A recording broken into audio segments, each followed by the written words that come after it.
La paix règne sur Terre après le 23e Tenkaichi Budokai.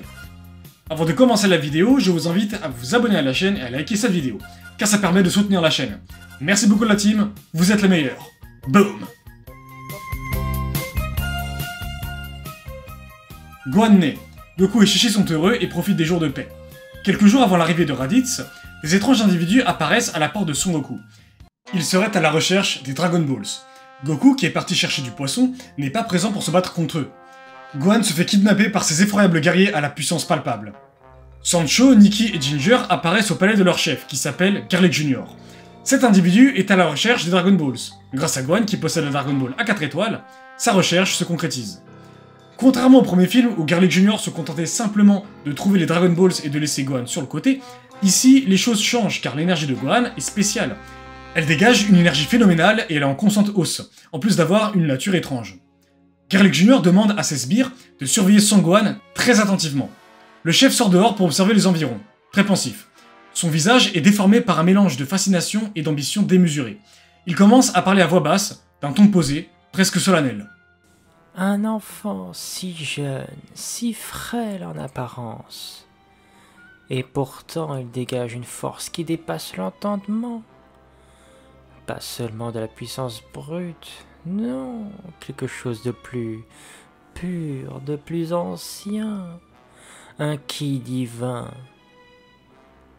Les dieux ont osé semer une étincelle sacrée dans ce corps. Un simple hybride. Pourquoi lui? Pourquoi pas moi? Mon père a supplié pour siéger parmi les dieux. Il a tendu la main vers la lumière divine. Et ils l'ont repoussé. Ils l'ont traité comme un moins que rien. Moi, je ne supplierai pas. Je prendrai ce qui me revient. Les Dragon Ball me donneront l'invincibilité. Mais lui, il me donnera l'ascension. Et alors... Oh oui, je monterai jusqu'au royaume divin. Et je plongerai leurs cieux dans les ténèbres du Makio. Goku est informé par sa femme que Gohan s'est fait kidnapper. Alors Goku s'empresse de partir avec son meilleur ami de tous les temps, Krillin. Sur leur chemin, ils croisent Piccolo, qui est censé être leur ennemi, mais celui-ci est contraint de travailler avec eux pour faire face à ce nouveau danger.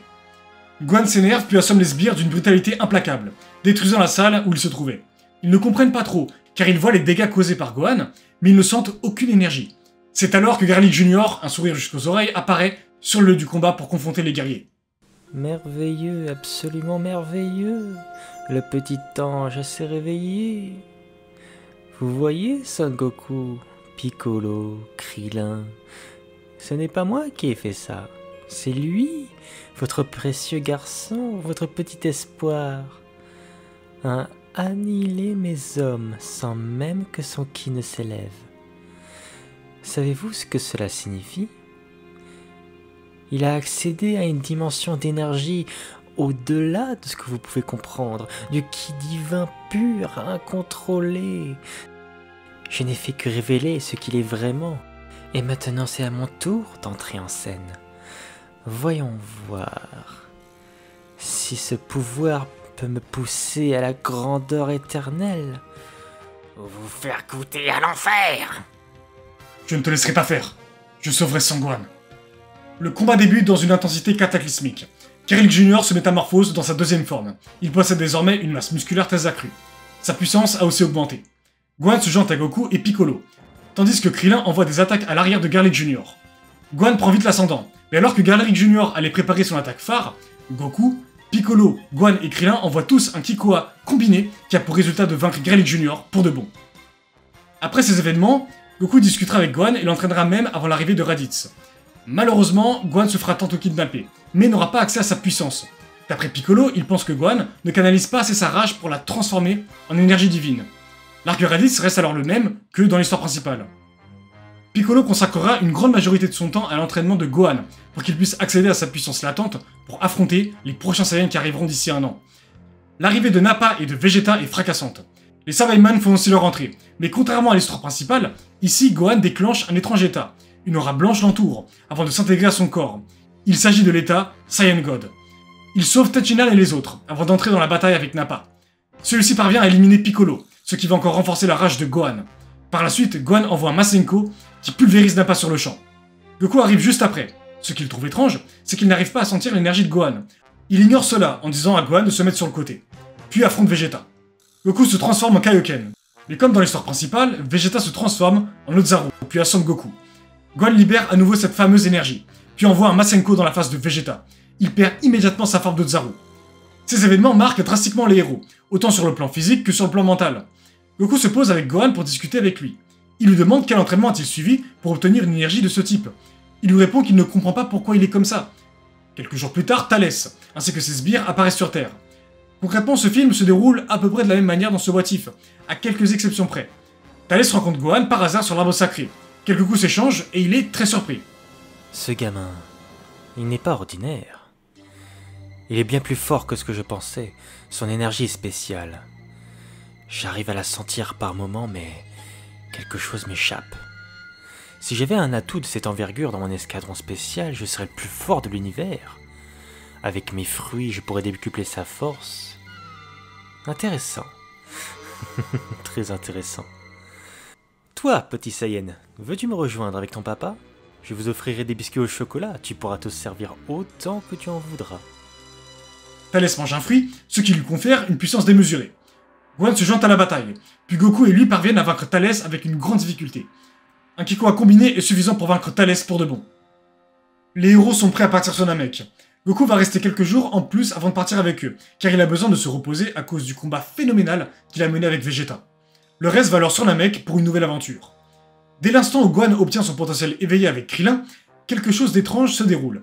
Le ciel s'éclaircit, puis son énergie en fait trembler plus d'un. Dende semble avoir des doutes sur l'origine de la puissance de Gohan. Il penche pour l'hypothèse de l'énergie divine. Gohan active son pouvoir divin, l'état Saiyan God, puis réussit à vaincre Guldo très facilement. Il bat aussi Rikum et Jis en même temps. Krillin et Vegeta sont stupéfaits de la performance de Gohan. Barta prend la fuite et prévient le capitaine Ginyu, qui se dirige à l'endroit du combat. Ginyu propose à Gohan de rejoindre l'escadron spécial. Goku arrive à ce moment, puis affronte Ginyu. Celui-ci est tétanisé par la peur. Il se dit que si l'enfant de Goku est capable de telles prouesses, alors lui devrait pouvoir faire bien plus. Goku se met en Kaioken puis surpasse le palier astronomique des 180 000 unités. Ginyu se fait démonter dans tous les sens, puis Goku envoie un énorme Kikoa qui l'anéantit.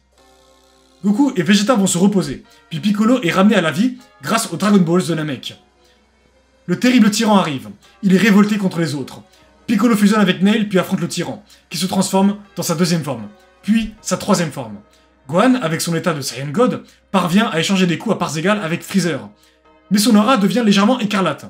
Piccolo s'écarte du combat à l'instant, observant la prestance du Saiyan. Gohan, es-tu devenu le Super Saiyan de la légende?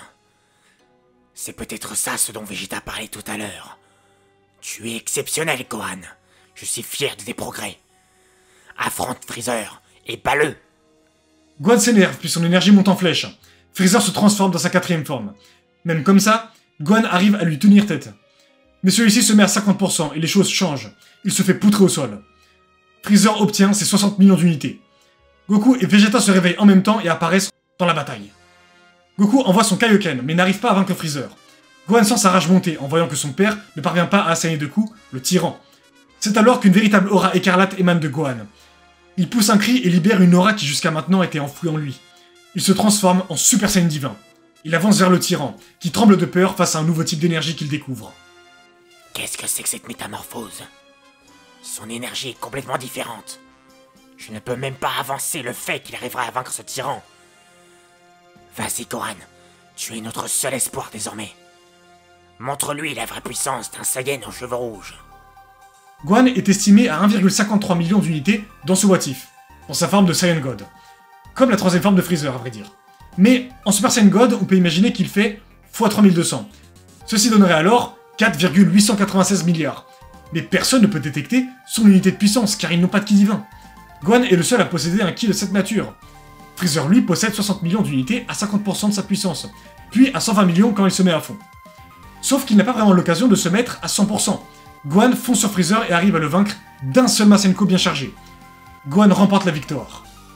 Les héros rentrent sur Terre et ils célèbrent la victoire avec un véritable festin.